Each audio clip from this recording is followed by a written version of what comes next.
Amém? Nós estamos estudando, na verdade, não estamos passando, não chega a ser um estudar, mas estamos ministrando em cima do livro de Marcos. Você está lendo o livro de Marcos? Nem vou pedir para levantar a mão para você não ficar envergonhado, né? Mas vamos chamar aqui, eu estou quase esquecendo aí, vem cá, irmã. Olhei do rio, deixar a irmã testemunhar também, né?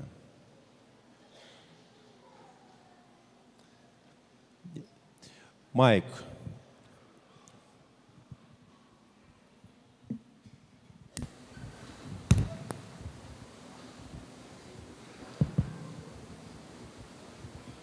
Se precisar de ajuda, eu te ajudo. Paz e graça.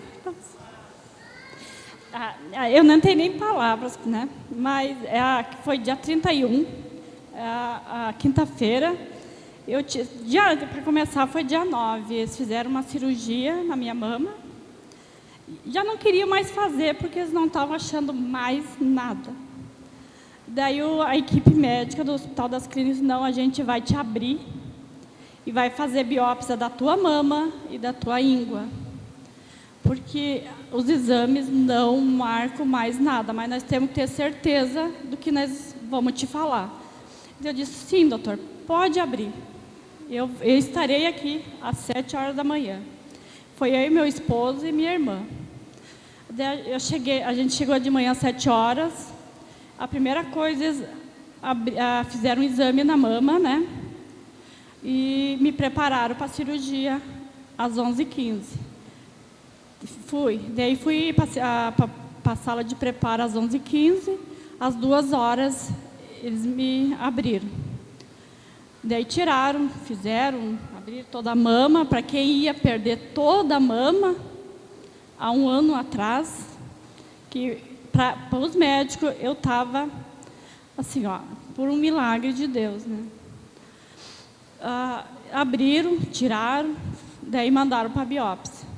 Era 9 horas da noite, eu ganhei alta para vir para casa, que eu estava bem. A gente chegou, tudo. Daí agora, dia 31, eu tive os resultados dos exames da biópsia. Está de tarde. Cheguei lá às 2 horas, daí o doutor veio assim para mim, Neuza, a gente tem uma ótima notícia para te dar. Deus assim, pode falar, doutor. Você não tem mais câncer. Daí, você não achamos nada mais de câncer. Daí eu disse, tá, mas eu vou fazer rádio, vou fazer... mas que eu faço um tratamento dos Estados Unidos, a tal de Trastuzumab, né? Eu ganhei para 1 ano, eu já fiz 6 meses, deles pararam. Deus disse assim, e meu tratamento dos Estados Unidos? Vocês estão fazendo teste comigo, eu estou de cobaia do hospital, até março do ano que vem. Daí assim, a gente vai terminar a Trastuzumab, que é uma droga muito cara, e a gente vai te deixar por voluntária, você vai ser pesquisada pelas células, né? Para você salvar, através de você, nós vamos tentar salvar outras vidas. Eu também disse amém para o doutor, sabe? Ele disse assim, mas... tu não vai fazer rádio, porque tu não tem mais câncer. Daí eu disse assim, doutor, foi a notícia mais esperada da minha vida, que Jesus me deu uma nova vida. Eu disse assim, 1 ano, sempre orando, eu não procurei assim lugares, né, que não ser a casa de Deus. Eu entreguei a minha vida no dia que eu subi aqui na Liga do Câncer, que eu tinha uma lesão maligna enorme. Eu disse, Jesus, aqui na praça, aqui na frente, saí da Liga do Câncer com aquela notícia, sabe? Cheguei ali e disse, Jesus, se é para mim partir com essa doença, através dessa doença, me leve hoje. Não me deixe sofrendo, porque já faz 5 anos que eu entreguei a minha vida a Ti. Tu sabes, né? Tu sabes, só Tu sabes, mais ninguém. Agora, se não é para mim partir e ficar aqui, o Senhor tem algo maravilhoso para mim, me cura. Me cura, eu quero ser curada, Jesus. E eu Sabe, eu não tenho nem o que falar. O dia, que nem quinta-feira, eu chorei perante os médicos, sabe? Chorei. Eu disse assim, daí eles saíram, a equipe toda saiu, né? E eu fiquei sozinha ali quase 1 hora. Este vem uma equipe, daí eu ergui minhas mãos para o céu e disse assim: obrigado, Jesus, obrigado. Será que eu mereço tanto? Eu te amo tanto, Jesus, mas será que é tanto assim, que tem tanta gente ali sofrendo, sabe? E eu ganhei essa notícia. Daí saí dali, tudo. Daí eu fui para a sala 50, onde é que a gente tem o grupo de câncer de mama, né? Daí eu comecei a participar. Daí eu cheguei, sabe? Aquela felicidade. Daí eu falei assim, eu tive uma notícia maravilhosa. Eu não tenho mais câncer. Daí a doutora disse bem assim, então, Neuza, a gente vai pedir para ti ser nossa voluntária para ajudar as pessoas que estão precisando, né? Como você, né, foi curada, eu disse assim, se é a obra de Deus, eu venho todas as quintas fazer. Eu falo de Jesus, porque o pastor sempre dizia, vocês falam de Jesus, tem muita gente, e lá não tem jogador de futebol fazendo químico, nós, advogados, gente, lá não tem cores, não tem classe, nada. Nós temos a gente faz tudo igual lá. Uma advogada, um dia disse assim para mim, como tu vem aqui, as químio não te faz mal, tu está sempre bem, sempre sorrindo. Eu disse assim, eu entreguei essa vida a Jesus. Eu tenho paciência. Eu digo, cada dia vai ser um dia, e eu espero com paciência em Jesus. Eu disse, o que é para mim, o que Ele mandar, os médicos também, eu vou fazer. Mas crê em Jesus, assim, não vão em batuqueiro, não vão em nada. Procura Deus, procura Jesus. Daí uma advogada disse, mas eu não acredito, sabe, muito, eu era espírita, não sei o quê. Daí ela disse assim, então fala de Jesus para mim. Deus assim para a advogada, eu falo. Ela disse que eles vão me tirar as 2 mamas, né, tiraram uma inteira e uma metade dela. Daí eu comecei, há 1 ano atrás quase, ela fazendo químio comigo, e eu falava, e para muita, agora, nas químio que eu vou, as pessoas já me viam com aquele lenço marrom que eu vinha, sabe? Ah, lá está a mulher do lenço. Eles vinham dizer assim, Neuza, fala de Jesus para nós, sabe? Porque você chega aqui como você não tem nada.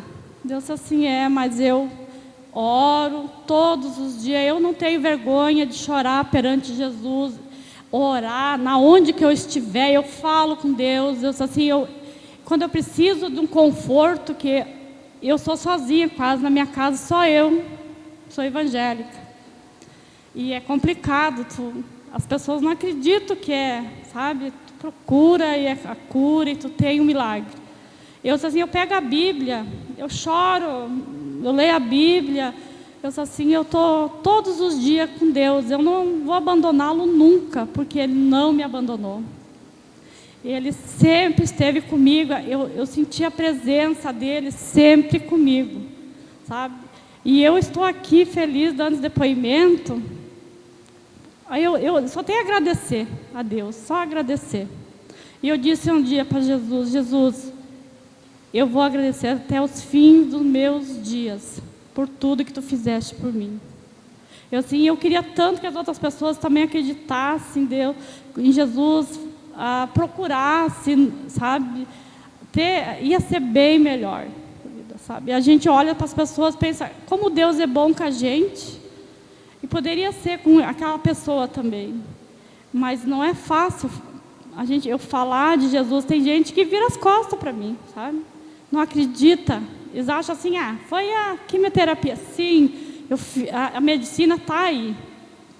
Mas eu senti a presença de Deus toda vez que eu vou para Porto Alegre. Eu vou, não para chegar a notícia ruim, eu vou na presença de Deus, sabe? O pastor dizia assim, você tem que falar de Jesus. Às vezes no ônibus era uma oportunidade que eu tenho. E às vezes vou 3 vezes por semana para Porto Alegre. Eu falo de Jesus no ônibus. Eu dava os folhetinhos, botava no ônibus. E ainda continua. E eu quero cada vez mais, cada vez mais. Eu não largo de Jesus jamais. Porque Ele é meu Pai, Ele é um Pai verdadeiro, sem explicação, é só tô sentindo, sabe? Porque eu sei que é um Deus vivo e Ele é meu Pai e Ele me ama. Como eu amo Ele. Amém. Era isso.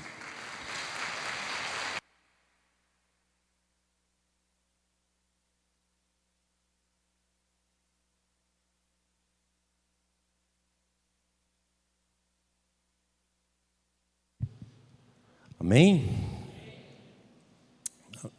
Glória a Deus pelo que Deus tem feito e pelo que vai continuar fazendo. Amém? Voltando aqui, Marcos, nós estamos lendo e andando no livro de Marcos, e hoje nós vamos ler todo o capítulo 2 e o capítulo 3 até o versículo 6. Não vou ler todo o texto, para a gente ganhar um pouco de tempo. Eu vou citando na medida em que a gente for falando. Nós falamos capítulo 1 sobre o Evangelho, né? Princípio do Evangelho de Jesus Cristo, Filho de Deus, 1:1. Semana passada nós falamos a respeito do poder de Cristo sobre demônios, sobre enfermidades e a compaixão e a necessidade de irmos para outros lugares, outras cidades, outros lugares que Deus tem nos levado. E a partir do capítulo 2, nós vamos ver aqui 5 textos que falam sobre controvérsias, né? Sobre 4 controvérsias que Cristo teve, e isso é importante que você grave nessa noite, porque a irmã falou sobre falar de Cristo, e muitas pessoas não aceitam, por isso, por aquilo, e você vai ver que Cristo também ao ministrar, também ao falar, também ao andar nessa terra, Ele passou por isso. Então eu queria ver com vocês nessa noite controvérsias entre Jesus e os líderes judeus. Depois nós vamos ver isso na Bíblia, depois vamos aplicar para a nossa vida hoje. O que é controvérsias? Um tem uma opinião e o outro vem com o outro lado da moeda. Jesus veio e mostrou para os líderes judeus que a forma que eles estavam levando o povo, dirigindo o povo, pastoreando o povo, estava errada. Da mesma forma que nós vivemos hoje. Então, são 4 delas. Primeira, sobre a autoridade de Jesus ter ou não ter autoridade para perdoar pecados. Segundo, sobre Jesus comer com pecadores. Terceiro, os discípulos de Jesus não jejuarem como jejuavam os fariseus e os discípulos de João. E o quarto, controvérsia de Jesus com os líderes judeus em relação ao sábado. Guardar, por que os seus discípulos não guardam o sábado? Por que tu faz cura no sábado? Por que tu faz alguma coisa no sábado? São 4 situações que hoje elas também, nós passamos por isso no dia a dia das nossas vidas. Vamos lá então. Jesus tem ou não tem autoridade para perdoar pecados? Capítulo 2 de Marcos é o texto onde aqueles 4 homens levam um paralítico até a casa de Jesus Cristo. Chegando lá, não tem como colocar o paralítico, não tem como entrar com o paralítico dentro de casa, porque a casa está cheia, está lotada, as janelas tomadas, a porta tomada. Eles sobem no telhado, abrem o telhado e baixam o leito com o paralítico diante de Cristo, onde Jesus estava ministrando dentro da sua casa. E aí, no versículo 5, 2:5 de Marcos, diz o seguinte: vendo-lhes a fé, disse Jesus ao paralítico: filho, os teus pecados estão perdoados. Mas alguns dos escribas estavam assentados ali, e eles discutiam, arrazoavam, discutir, né? Em seus corações, com eles mesmos, dizendo: não pode, isso é um absurdo. Mais ou menos isso que eles estavam falando, consigo mesmo. Porque fala ele deste modo, e isto é blasfêmia. Qual era a pena pela blasfêmia de acordo com a lei de Moisés? Era a morte. Isto é blasfêmia. Quem pode perdoar pecados, senão um que é Deus? Então aqui, primeira controvérsia que há entre Jesus, e semana que vem nós temos ceia, e aí nós vamos ver, né, o que o pecado tem a ver com a ceia, né? Qual é o grande problema do ser humano hoje? A abordagem que o pastor Paulo falou ontem sobre fazer isso em memória de mim, fazer isto, come do pão, bebo do cálice. Ele falou, olha, Jesus não está dizendo para você lembrar dos milagres dele, do que ele fez de sobrenatural, está falando para lembrar da morte dele. E Paulo entendeu bem isso, lá em 1 Coríntios 1,18, fala, certamente a palavra da cruz é loucura para os que se perdem, mas para nós que somos salvos, é o quê? É o quê? Poder de Deus. A cruz é o centro de todo o Evangelho. Ali, Jesus pagou os meus e os teus pecados. Mas quando colocam um paralítico diante dele, ao invés de dizer para o paralítico, levanta, toma o teu leito e anda, o que Jesus fala com ele? Filho, os teus pecados estão perdoados. Nós podemos fazer uma reflexão aqui, gente. O que é mais importante, ter os pecados perdoados ou ser curado da paralisia? De acordo com o conceito e na sociedade que nós vivemos, é óbvio que é ser curado da paralisia. É começar a andar. O que adianta eu ter meus pecados perdoados e não poder andar? O que adianta eu ter meus pecados perdoados e não poder me mexer? O que adianta eu ter meus pecados perdoados e ficar em cima de uma cama? Isso é uma concepção mundana, racional, somente para esta época. Uma pessoa pode ficar paralítica até sua morte, mas ela vai morrer. E depois? Para onde ela vai? E ela pode andar a sua vida toda, e ela vai morrer também. Para onde ela vai? Gente, nós precisamos pensar na vida como vida eterna, e não somente 80, 90, 100 anos que vivamos aqui nessa terra.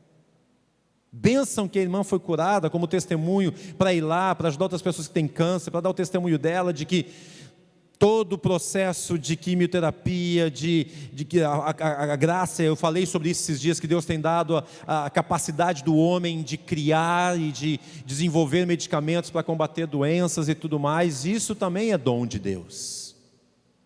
Amém? Isso também é dom de Deus, é graça de Deus, é amor de Deus. Mas quando Jesus olha para um paralítico,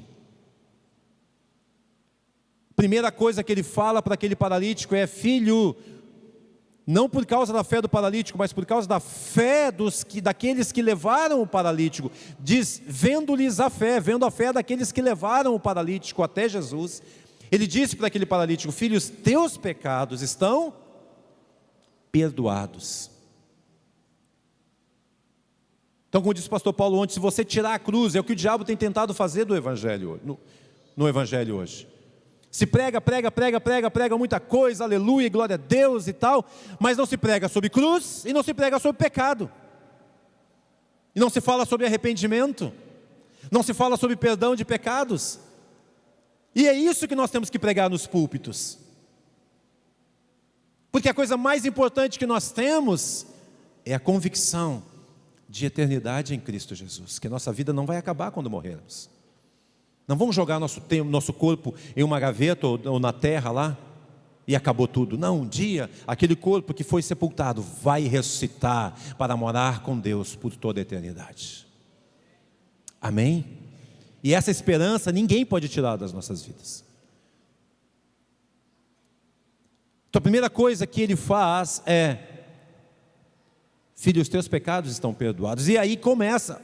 Gente, a gente de repente vai jogar pedra aqui nos fariseus, nos mestres da lei, né? Os escribas. Os escribas eram aqueles que copiavam os livros. Eles conheciam profundamente a lei de Moisés, os salmos, os profetas, os escritos do Antigo Testamento. E o que eles estavam dizendo era mentira ou era verdade? O que eles estavam dizendo, que aquilo era blasfêmia, era mentira ou era verdade? Pense. Olha o que eles disseram: porque fala ele deste modo, e isto é blasfêmia. Quem pode perdoar pecados senão um que é Deus? É verdade ou mentira o que os escribas estão dizendo? É verdade. Eles não estavam falando bobagem. Eles não estavam falando bobagem. Eles estavam falando a verdade. Somente um pode perdoar pecados, e esse é Deus? O maravilhoso desse texto, e para mim é um dos textos maravilhosos da divindade de Cristo da Bíblia, porque muitos críticos da Bíblia dizem que Jesus nunca disse que era Deus. Como não? Mateus 16, ele pergunta: quem diz o povo que ser o filho do homem? Ah, Elias, Jeremias ou algum dos profetas. E vocês? E Pedro levanta e fala: tu és o Cristo, o Filho do Deus vivo. O que Jesus disse para ele? Bem-aventurado tu és, não foi carne e sangue que te revelou isso, mas meu Pai que está no céu. Ele reconheceu ali que ele era o Messias.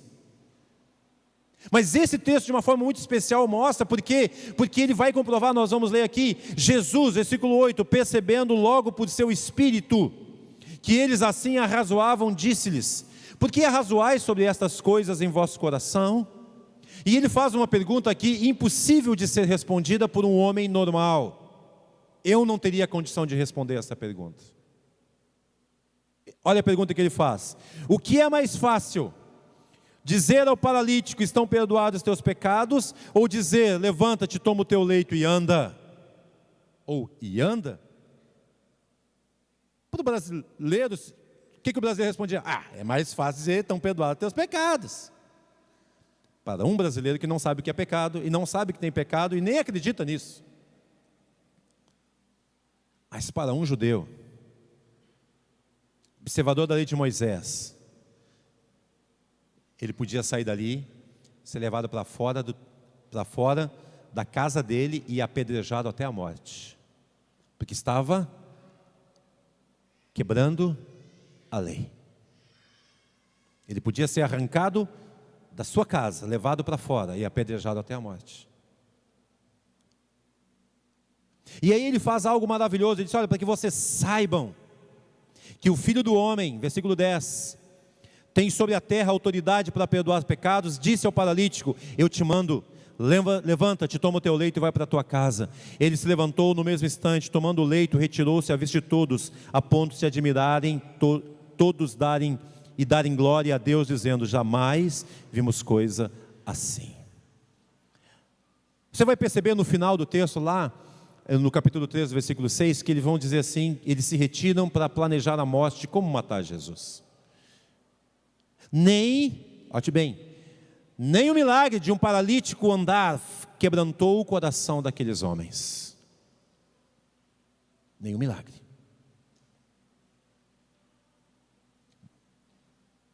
Mas esse texto nos mostra que Jesus tem autoridade para perdoar pecados. E de acordo com a palavra dele, somente quem pode perdoar pecados é quem? Deus. Então Jesus está dizendo: eu tenho essa autoridade. Em outras palavras, eu sou quem? Quem eu sou? Deus. Deus. Próxima controvérsia, logo em seguida, ele sai dali, versículo 14. Quando ia passando, ele sai da sua casa, vai caminhar, viu a Levi, Mateus, Levi e Mateus são a mesma pessoa, filho de Alfeu, sentado na coletoria de impostos. Disse-lhe: segue-me. Ele se levantou e seguiu. Achando-se Jesus à mesa na casa de Mateus, de Levi, estavam juntamente com ele e com os seus discípulos muitos publicanos e pecadores, porque estes eram um grande número e também o seguiam. Os escribas dos fariseus, vendo-o comer em companhia dos pecadores, não é pescadores, é pecadores mesmo, e publicanos, perguntavam aos discípulos dele: por que come ele com os publicanos e pecadores? Tendo Jesus ouvindo isso, respondeu-lhes: os sãos não precisam de médico, e sim os doentes. Não vim chamar justos, e sim pecadores. Segunda controvérsia que ele enfrenta: um profeta, um homem de Deus, ele não poderia sentar à mesa com publicanos, com pecadores, e muito menos com coletores de impostos. Se você já tem um pouco mais de tempo de fé, você vai lembrar do texto lá de Zaqueu, o baixinho, o pequenino, que era coletor de impostos, odiado pelo povo, e Jesus vai comer na casa dele. Então, a segunda controvérsia desse texto, desse tempo aqui de Marcos, que Marcos apresenta, e isso vai ser parte do ministério de Jesus enquanto ele andou nessa terra é: por que ele comia com pecadores? E isso também é um ensinamento para nós como igreja, porque como a irmã falou, tem espíritas, tem ateus, tem atoas. A diferença do ateu para o ateu, você sabe qual é? O ateu tem convicção de que Deus não existe. O ateu nem sabe, só que não tá, ele é à toa mesmo, ele não sabe de nada, não está nem aí, está mais para lá do que para cá. Quem chegar leva, mais ou menos assim, né? Aí tem o macumbeiro, o feiticeiro, o idólatra, tem o nominal, aquele que fala que é, mas não dá evidência que é cristão nominal, que fala que é, mas não dá uma evidência realmente de que sua vida está em Cristo. Aí tem os bandidos, os adúlteros e adúlteras, os drogados, os alcoólatras, as prostitutas, tanto aquelas que vendem o corpo por dinheiro, quanto aquelas que simplesmente vendem o seu corpo por qualquer motivo, simplesmente para dizer que tem prazer, que também é prostituição. Nós vivemos num mundo quebrado, cheio de mazelas, de pecado, de enfermidades da alma, do corpo, famílias destroçadas, adolescentes e jovens perdidos. E você e eu temos tido uma grande oportunidade de termos esta palavra em nossas mãos como tesouro, que nós podemos abrir, que nós podemos estudar, nós podemos orar, temos comunhão com Deus. Deus tem nos dado este coração de conhecê-lo. Agora a minha pergunta, baseada nessa controvérsia, é: como nós vamos usar isto? Nós podemos ter a atitude de Jesus, ou nós podemos ter a atitude dos escribas, dos fariseus? E infelizmente o que eu vejo, não vou dizer a igreja aqui, gente, Encontros de Fé Sapiranga, o que eu vejo muitas vezes na igreja como um todo, no corpo de Cristo como um todo hoje, é muito apontar o dedo. Eu já contei para os irmãos aqui que uma vez dentro do envelope de dízimos veio carta reclamando de que eu recebi aqui na igreja mundanos, pessoas que são conhecidas como grandes pecadores em Sapiranga. E por que estavam sentados? Usaram até a palavra, tem bandido sentado aqui no banco da igreja. Eu fiquei pensando, essa pessoa que escreveu essa carta deve ser muito justa, muito perfeita. Quando você se julgar justo e perfeito diante dos teus olhos, você já não sabe mais o que é pecado. Porque aquele que dá um tiro em alguém e mata, e aquele que odeia e roga praga para alguém, diante de Deus também é assassino, diante de Deus é a mesma coisa. Aquele que pega uma mulher que não é sua esposa e dorme com ela, tem relações com ela, e aquele que olha para uma outra mulher com os olhos de cobiça, com os olhos impuros, diante de Deus é adúltero igual. Não tem diferença. Não julgue conforme você imagina, julgue conforme a palavra de Deus. Que bom que tenha bandidos sim sentados aqui, e que possam converter e ter sua vida transformada. Sabe que os crucificados, quem ia para a cruz eram os piores bandidos. Por isso que Jesus ser crucificado foi um absurdo, mas já tinha sido profetizado que ele ia ser pendurado no madeiro.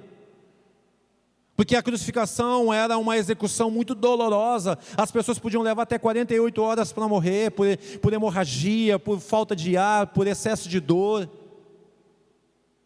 E lá na cruz tem dois ladrões, um à direita e outro à esquerda, que eram bandidos. Eles dizem, um diz para o outro, nós estamos aqui por justiça, porque nós fizemos, porque estamos pagando pelo que fizemos. Mas este não fez nada. Aqueles dois ladrões eram bandidos, estavam sendo executados porque eram bandidos. E o que Jesus fala para um daqueles bandidos que se arrepende? Em verdade eu te digo que hoje você estará comigo no paraíso. O Evangelho é o poder de Deus para salvar e libertar todas as pessoas. Do pior bandido, aquele que se julga mais santo. Quando você for fazer um julgamento a respeito de ti mesmo, E lá em 1 Coríntios, o pastor Paulo abordou isso ontem, sobre examinar, né? Quando examinamos a nós mesmos, não é para ver se nós temos... Quando Paulo fala lá, examinai-vos, né? Não é para ver se a gente está em pecado ou não. Aquele texto é muito mal interpretado. Não vou falar sobre isso hoje, domingo que vem eu vou tocar um pouquinho mais sobre isso na ceia. Quando você se examina, você percebe que é um pecador. Fala, examine-se e assim coma. Poxa, eu me examino, vejo que eu sou um pecador, aí eu tenho que comer. É aí que eu tenho que comer para dizer, Senhor, eu sou um pecador, mas teu sacrifício na cruz perdoou o meu pecado. Não é que eu vou viver, não estou dizendo leviandade de voltar, não, eu vou viver pecando, que Deus vai me perdoar sempre. Não, não é isso. Isso é leviandade e por isso você pode pagar um preço alto diante de Deus. Mas é a consciência que nós temos, que somos pecadores. Eu não vou medir a minha vida com um preso do presídio central, com um estuprador, com um corrupto que rouba milhões e milhões e a saúde do país vai para o espaço. Eu não vou medir a minha vida. Eu sou melhor do que eles, por isso Deus me ama mais. Isso não é bíblico. Eu vou medir, eu vou sondar, eu vou examinar minha vida de acordo com a palavra de Deus. E quando eu faço isso, eu descubro que eu sou um pecador. Que eu ainda não sou perfeito. E não serei nessa terra. E aí eu peço, eu entendo que eu preciso de Cristo para me limpar e me purificar todos os dias. Então a segunda controvérsia é sobre comer com pecadores. Gente, não é para você se envolver com os pecadores e cair em pecado com eles. Mas se você não for até eles, eles não vão vir até aqui. Se nós não formos até eles, eles não vão vir para a igreja.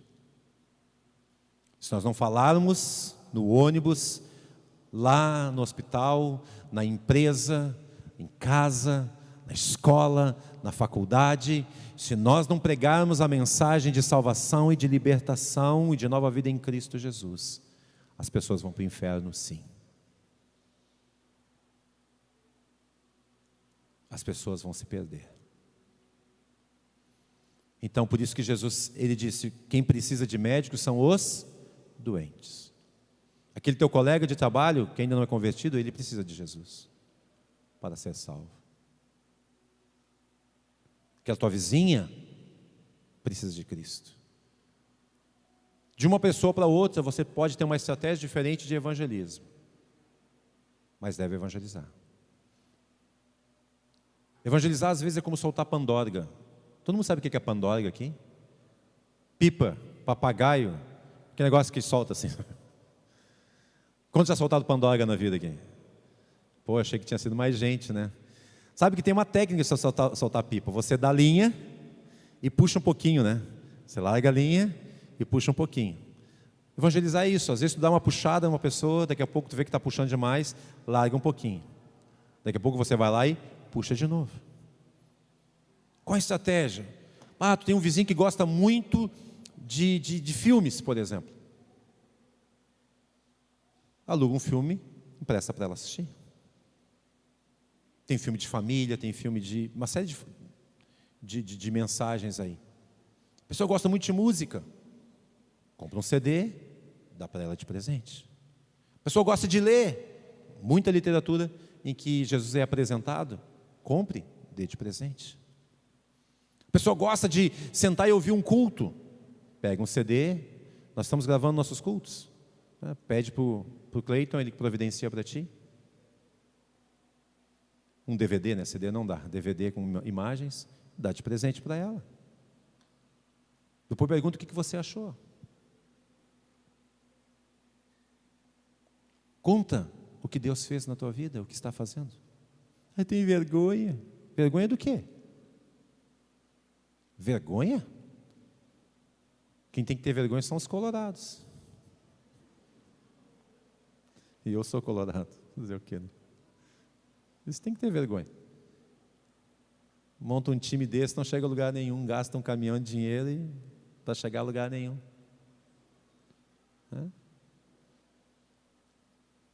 Tem que ter vergonha do pecado. A gente não tem vergonha do pecado? Tem vergonha de Jesus? Terceira controvérsia. Sobre os seus discípulos não jejuarem. Versículo 18. Ora, os discípulos de João Batista, e os fariseus estavam jejuando. Vieram alguns e lhe perguntaram: por que motivo jejuam os discípulos de João e dos fariseus, mas os teus discípulos não jejuam? Em outras palavras, por que vocês não deixam de comer? Aí Jesus fala: olha, eu estou presente com eles, mas quando eu for tirado deles, eles vão jejuar. É interessante que essa questão como é que se aplica isso na vida de hoje? A questão do jejum. Jesus não está mais entre nós, não tem a presença física dele. Devemos ou não jejuar? Claro que devemos. Por que os discípulos de João jejuavam e por que os fariseus jejuavam? Aqui está o problema. Eles jejuavam por imposição da lei. E Jesus falou: olha, por imposição da lei, enquanto eu estiver com eles, não precisa jejuar. Mas quando eu for tirado, eles vão sentir necessidade. Jejum não é passar fome, jejum é você renunciar a algo que você gosta. E comer é bom? É ou não é, gente? Hein? É ou não é bom comer? Eu estou pensando naquela panqueca já, né? Mas antes da panqueca, eu estou pensando naquela carne que a gente vai fazer lá no dia 15, né? Hein? Não precisa muito luxo, não. Qualquer picanha tá bom. Pode ser uma costelinha. Galinha com farofa. Quantos aqui foram farofeiros na vida um dia, pelo menos? Só? Me engana que eu gosto. Era bom ir pegar uma farofa no final de semana e fazer uma farofada na beira da praia. Era ou não é? Então, se você quiser levar uma galinha com farofa, me convida que eu sou parceiro.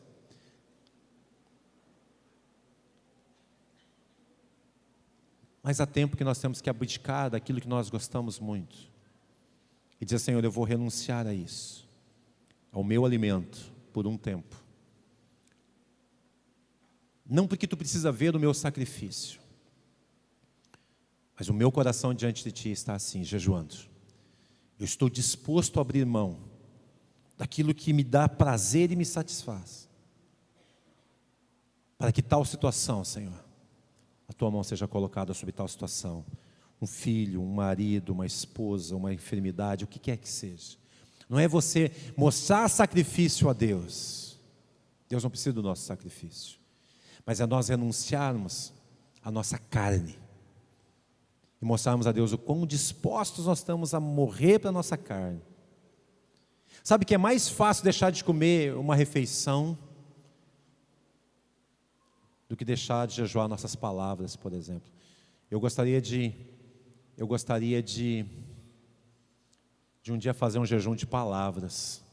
Nós tomarmos uma posição, uma decisão como igreja de ficarmos uma semana sem falarmos mal de ninguém.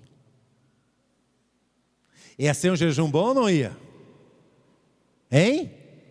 Eu nem vou perguntar quem quer participar desse jejum, que depois você vai cair em pecado, aí vai ser problema. Mas eu ainda vou lançar isso. Jejuar a igreja toda. Vamos, de repente, até fazer um propósito aqui, assinar um documento nosso mesmo, ninguém vai ficar sabendo, botar o nosso nome numa lista e dizer o seguinte: eu estou nessa, vou ficar uma semana jejuando a minha língua. Não vou falar mal do meu marido, não vou falar mal da minha esposa, não vou falar mal do meu pai, não vou falar mal do meu colega de trabalho, que é uma mala. Não vou falar mal do meu pastor. Ninguém disse amém.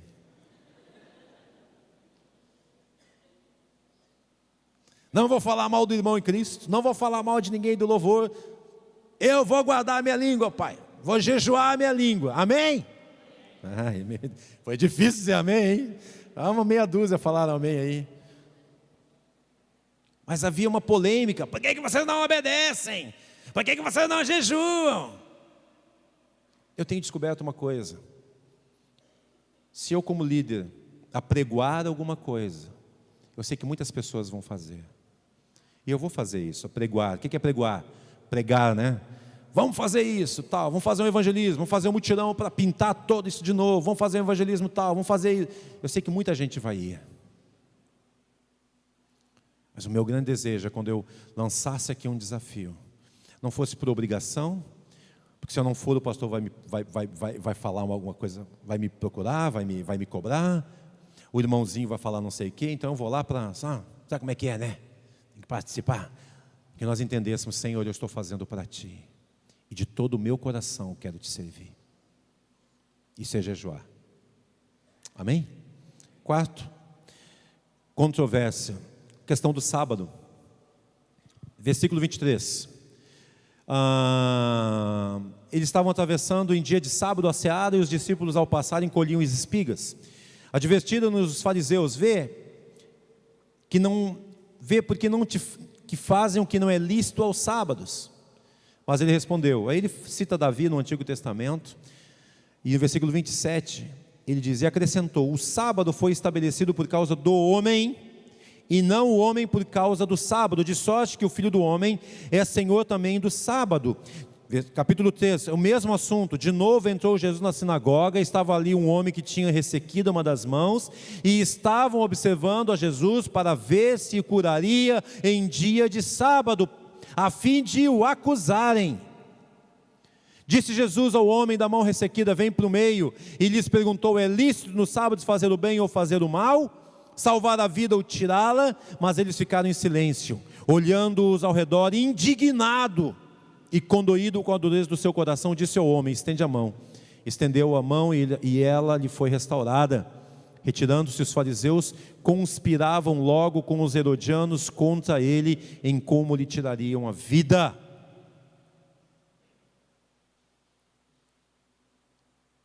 Mesmo assunto, ele é o Senhor do sábado, ele cura no sábado, o sábado foi criado por causa do homem, não o homem por causa do sábado. Mas eu queria fazer uma ressalta aqui, uma ressalva.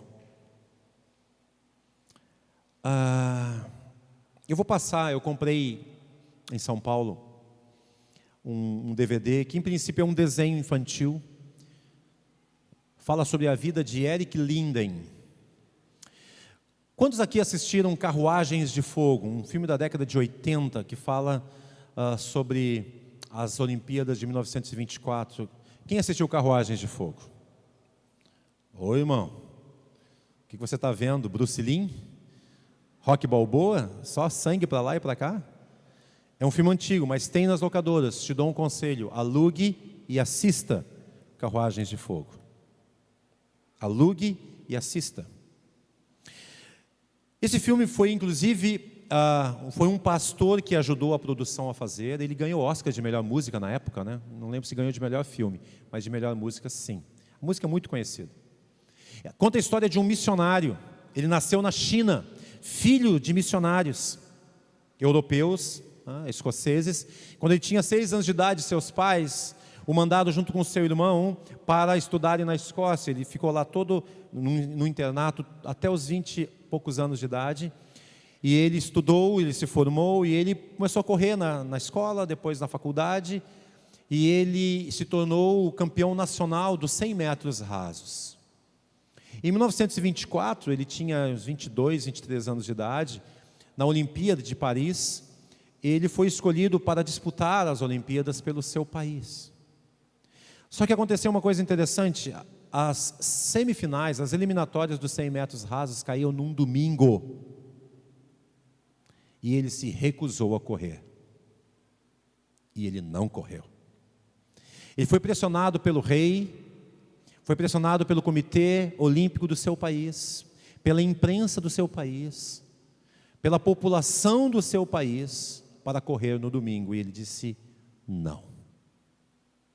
Domingo é dia do Senhor. Ele ganhou uma prova que era impossível de ser ganha, porque ele era perito nos 100 metros. Ele ganhou a prova dos 400 metros. Conseguiram escrevê-lo na prova dos 400 metros rasos, e ele correu os 400 metros rasos e ganhou a medalha de ouro naquela Olimpíada. Porque as eliminatórias e a final não eram no domingo.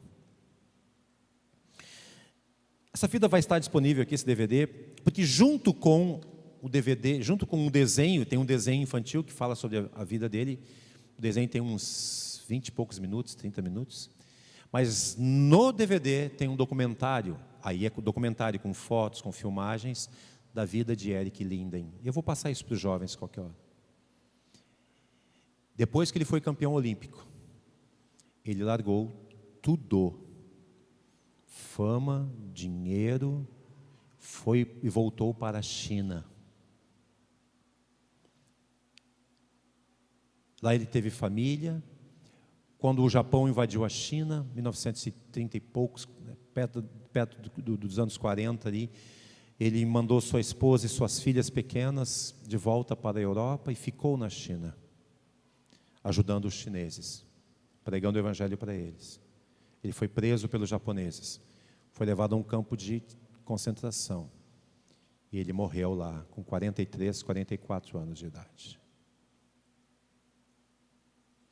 Quantas pessoas estão dispostas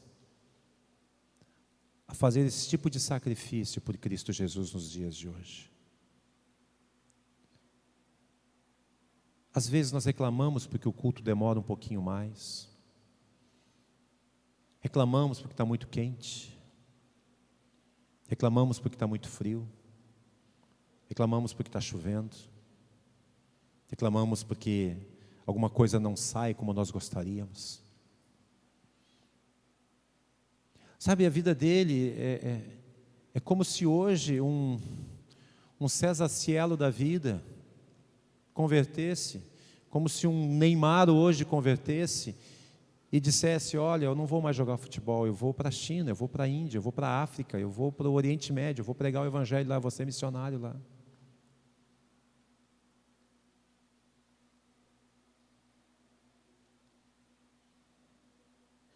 Essa controvérsia que gerou em torno de um dia, o que vale mais um dia? E aí, a igreja evangélica, eu não estou defendendo o sábado aqui, não estou dizendo que ninguém aqui tem que guardar sábado, que sábado é santo, não é isso. O que eu estou dizendo, gente, eu tenho falado com alguns irmãos, tenho visitado algumas casas, e tenho conversado com alguns irmãos aqui, e tenho falado de púlpito principalmente púlpito, sobre congregar, sobre amar o congregado, estar aqui na quinta-feira. Minha esposa comentou: por que muitos irmãos não têm vindo mais quinta-feira? Será que só pelo fato de eles não precisarem de socorro, eles esqueceram que tem muita gente que precisa, e nós precisamos que eles estejam aqui conosco orando, pegando junto, orando por aqueles que precisam? Ou nós estamos sempre tão cansados que não conseguimos sair das nossas casas, ou pensando: vou lá para quê? Para ouvir o pastor?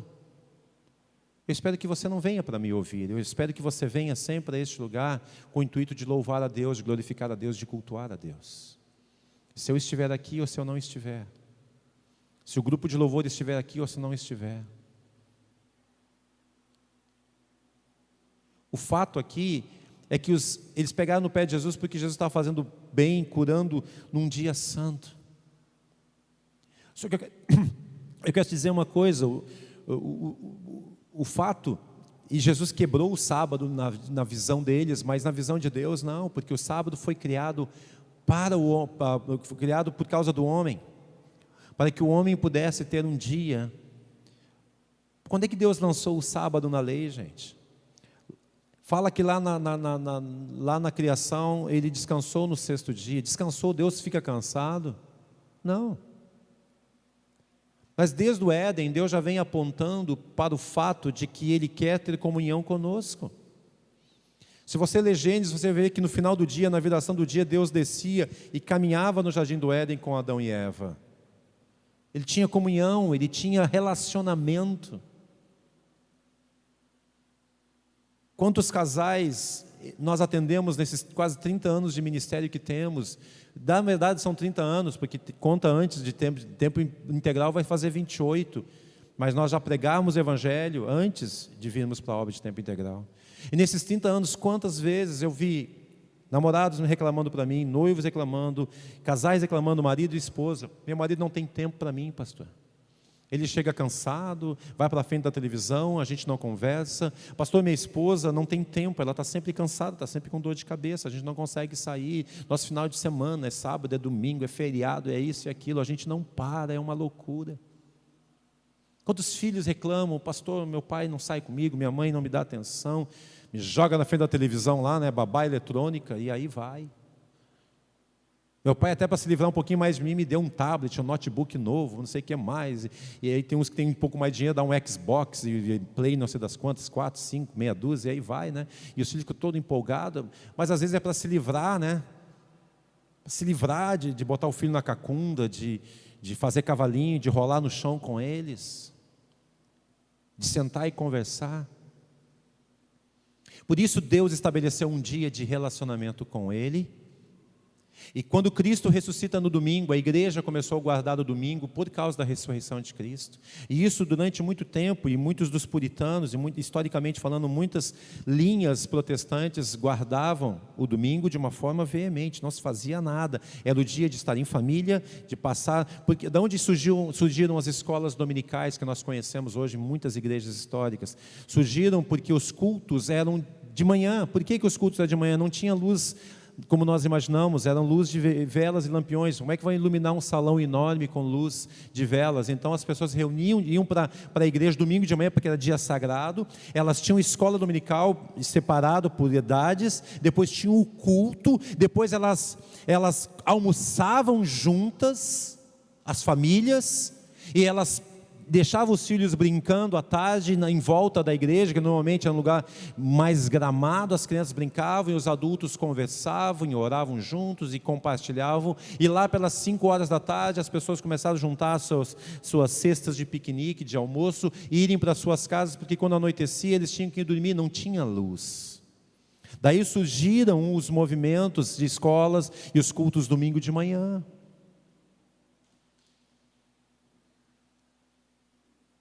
Então o que eu quero dizer, existiu uma controvérsia, mas Jesus mostrou, olha, o sábado foi criado, o Shabá, o descanso foi criado por causa do homem, e nós estamos chegando num ponto quase como no Egito, escravos do trabalho, escravos da agenda, escravos do relógio.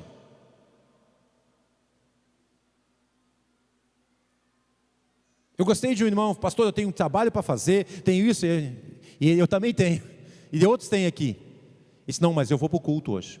Eu tenho que fazer um vídeo, eu tenho que fazer uma apresentação de tantas páginas, eu tenho que fazer não sei o quê, e eu tenho isso, o vídeo é para terça, outro negócio é para sexta, mas eu estava tão assim, disse, não, eu vou para o culto. Ele disse para mim, pastor, eu até poderia ter que ficar em casa por causa da faculdade, mas disse, não, eu vou para o culto. Eu vou para o culto. Eu faço faculdade também, gente. À distância, mas faço. Está chegando no final, não vejo a hora de me formar. Eu estou só pela formatura agora. Mas isso não me tira da presença de Deus. E do culto, mas hipótese alguma. Então, essa controvérsia, na época, eu não vou entrar aqui explicações sobre o texto. A realidade é que o Senhor Jesus é Senhor do sábado, é o Senhor do nosso descanso. Mas o sábado foi criado para estarmos juntos. O Shabá, hoje, historicamente, nós fazemos isso no domingo, que é o primeiro dia da semana. Eu sei que muitas empresas trabalham, muita gente trabalha no comércio. Não é pecado se às vezes há necessidade de trabalhar no domingo, não estou dizendo isso. Pecado é a negligência que as pessoas têm de buscarem a Deus. É a negligência que o povo tem muitas vezes, deixar o culto e o cultuar, e o reunir e o congregar, num segundo, num terceiro, num quarto, num quinto da vida.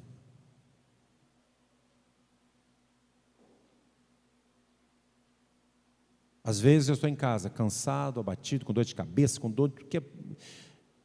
E a minha esposa, está bem? Eu digo, estou indo para o culto.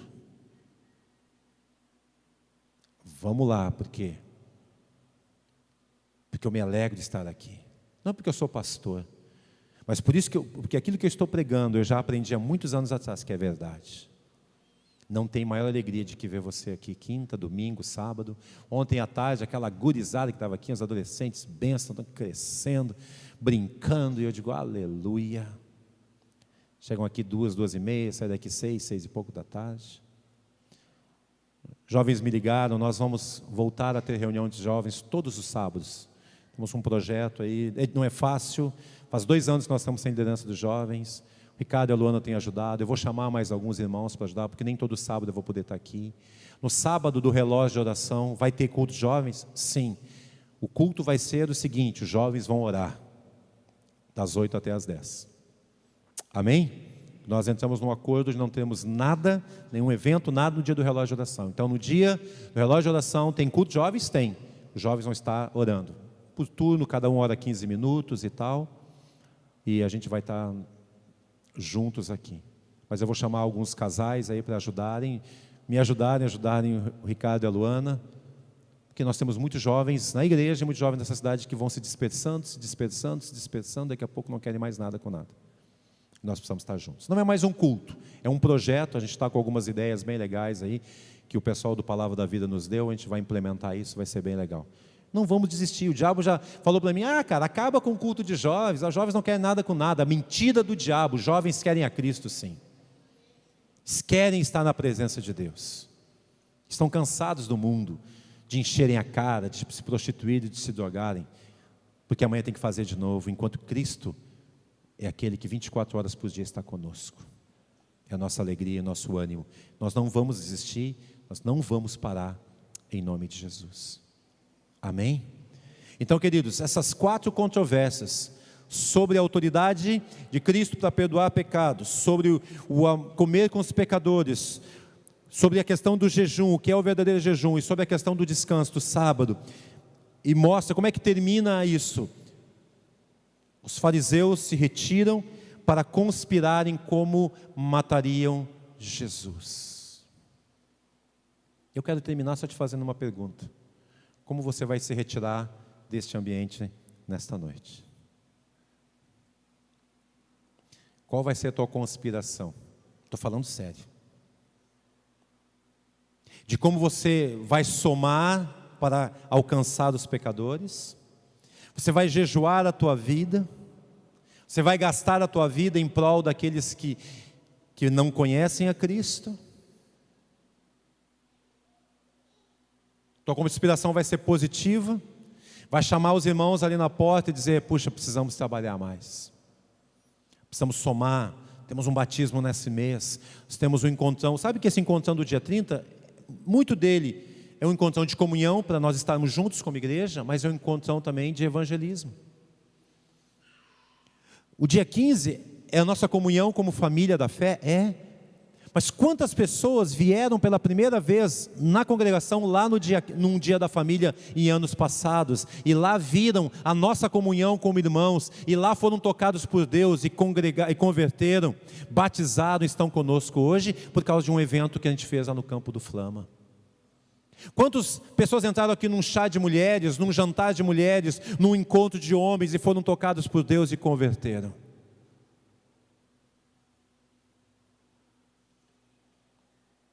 Qual vai ser a tua conspiração na saída daqui?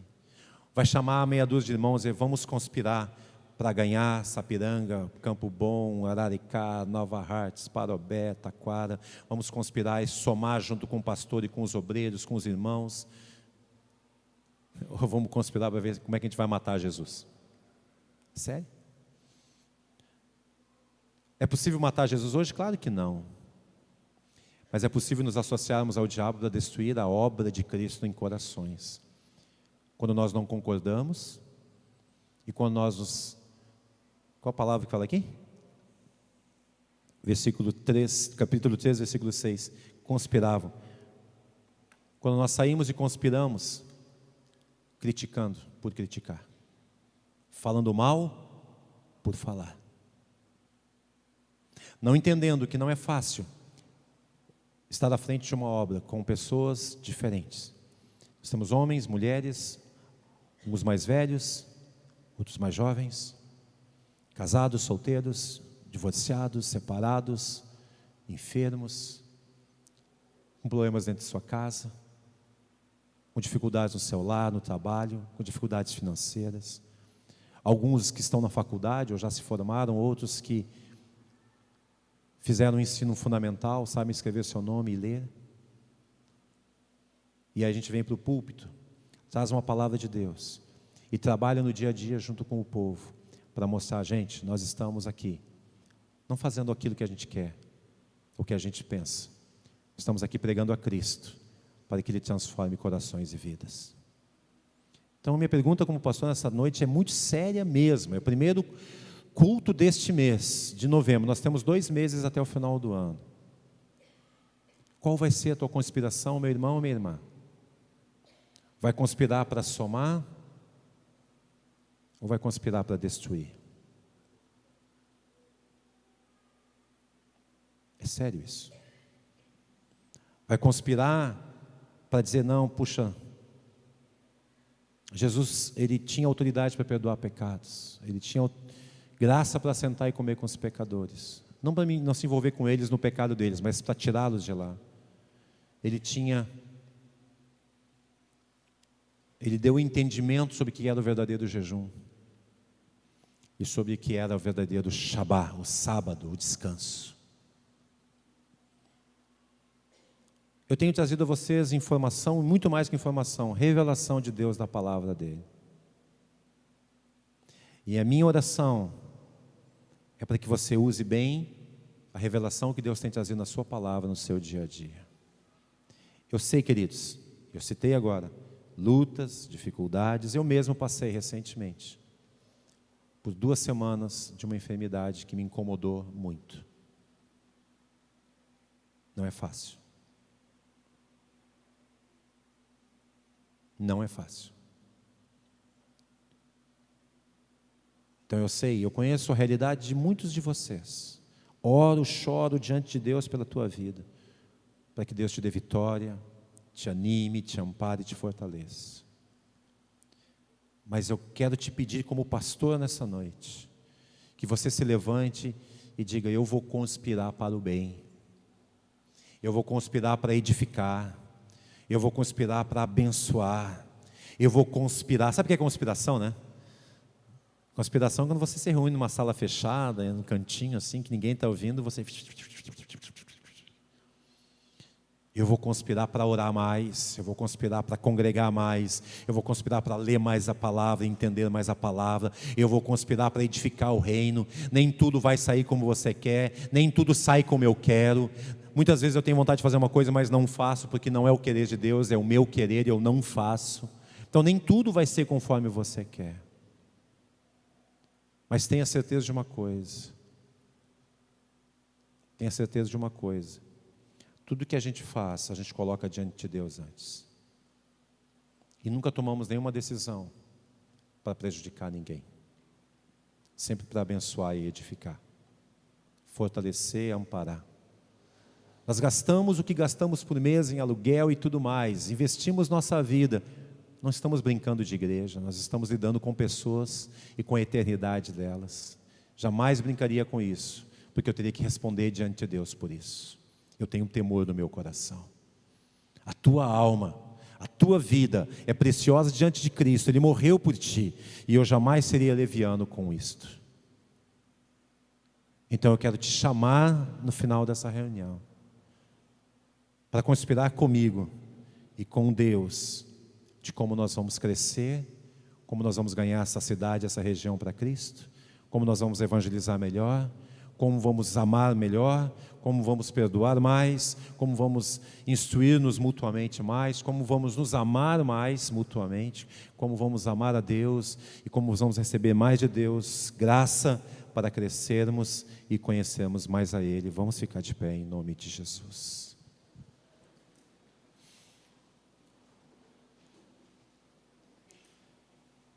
Aleluia. Amém? Qual vai ser a nossa conspiração?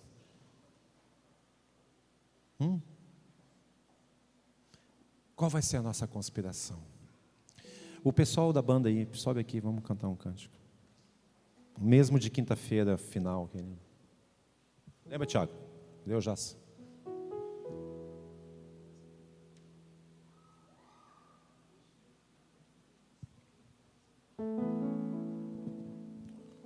Aleluia. É a cruz.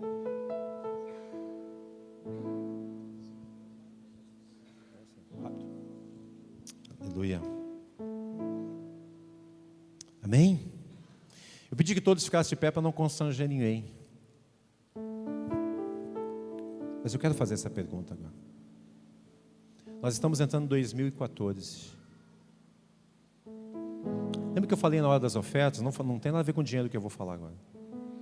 O grande desafio do ser humano é continuidade. Sabia disso? Continuidade com alegria. Eu não olho para minha esposa, suspiro assim, né, de pesar, sabe? 29 anos, só a graça. São 29 anos que nós vamos completar em janeiro. Eu olho para ela e falo, puxa Deus, foram os melhores anos da minha vida. Continuo olhando, achando ela linda. Você vai entender onde eu quero chegar. Não é só uma declaração aqui de púlpito, não, né? Como é que você ama a Deus? A igreja. Ai, tem culto hoje de novo. Ou você fala, Deus, não vi a hora de chegar domingo para dar um abraço nos meus irmãos, levantar as minhas mãos, chorar na tua presença, orar, cantar, louvar. Se eu não vi a hora de ouvir a tua palavra, alimentando minha vida, edificando, me chamando a atenção, puxando a minha orelha mesmo, mas me alimentando, porque a tua palavra, disse Jesus, é o quê? Nem só de pão vive o homem, mas ele vive de toda a palavra que procede da boca do Senhor.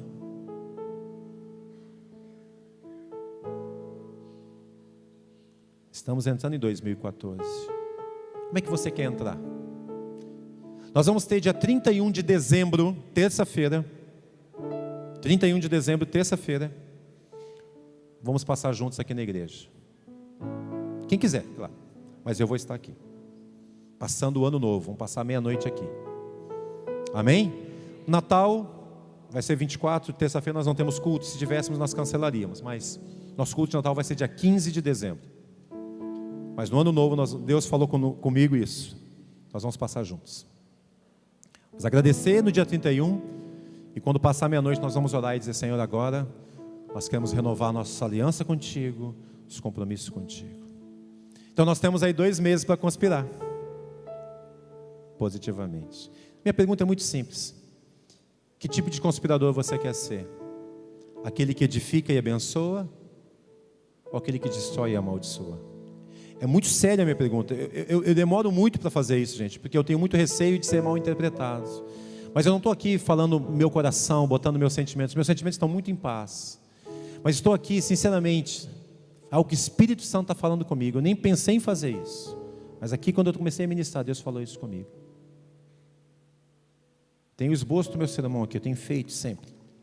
Não era nada, quer dizer, o esboço eu segui, mas o final dele é que Deus mudou no meu coração. Porque Deus tem exigido de mim muito, muito, muito mais seriedade. E Ele tem falado, eu também vou exigir da minha igreja, não somente aqui. Muito mais seriedade, comprometimento. Então, de todo o meu coração, eu queria te fazer um pedido. Se você não quer conspirar positivamente para o bem, então feche e faça jejuar a tua língua. Não conspire para o mal. Você está lidando com a salvação de pessoas. Uma crítica, uma palavra maldita pode mandar uma pessoa para o inferno. Pode desanimar alguém que está caminhando na fé, alguém que está começando na fé. Eu tenho mais de 30 anos de igreja. Eu já vi isso acontecer muitas vezes e que me entristeço sempre.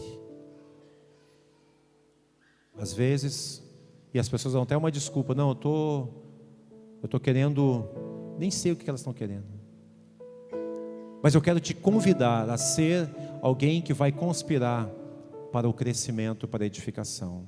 Amém? Conspirar. Então, diante de Deus, eu não preciso olhar e pedir que você levante a mão, mas você e Deus, nessa noite, feche os teus olhos e responda para Deus, dizendo, Deus, eu quero conspirar para o bem. E se vier crítica na minha língua, Deus, fecha ela. Eu quero edificar, ver muitas almas convertendo. Eu quero ver aquele meu parente, meu amigo, meu familiar convertido e salvo. E se eu falar mal da igreja para ele, isso não vai acontecer. Quem sabe é o momento de você pedir perdão e dizer: Deus, me perdoa, porque eu tenho sido crítico por criticar, não para edificar, mas para destruir. Sabe, seja o momento de você dizer: Deus, me ajuda agora a edificar, a conspirar contigo, Deus, para o bem da igreja, para o crescimento do Evangelho nessa terra, em nome de Jesus. Faça essa oração, faça com as tuas palavras, fala: Deus, me perdoa, eu me arrependo nesta noite, me arrependo das vezes que eu critiquei, que eu falei mal do meu irmão, que eu falei mal de alguém dentro da igreja. Senhor, que eu fui tão justo aos meus olhos e não vi que os pecadores precisavam do meu amor, do meu abraço. Me senti tão justo que não fui abraçá-los, não os acolhi quando chegaram, enquanto tu comia com os pecadores e os trazia para junto de ti. Coloquei a lei, ou a minha interpretação da lei, acima das necessidades das pessoas, daquelas que sofriam com enfermidade, com abandono. Eu te peço perdão, Deus. Eu, Everton, te peço perdão pelas vezes em que eu critiquei.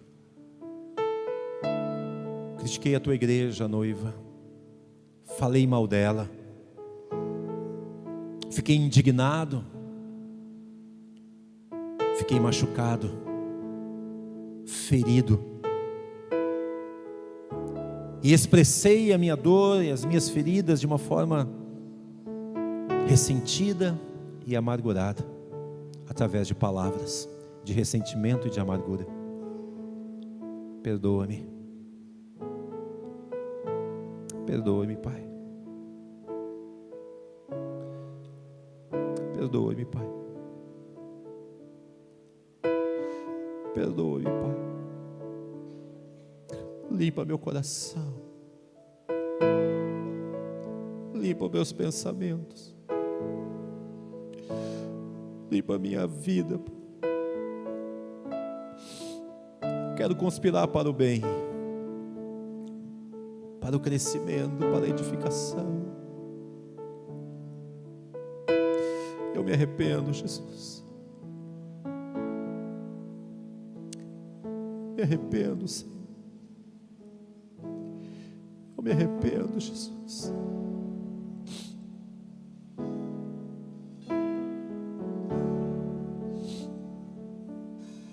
Me arrependo.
Seja sempre exaltado, Jesus, Filho de Deus, deixou a sua glória, morreu em meu lugar,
seja sempre exaltado.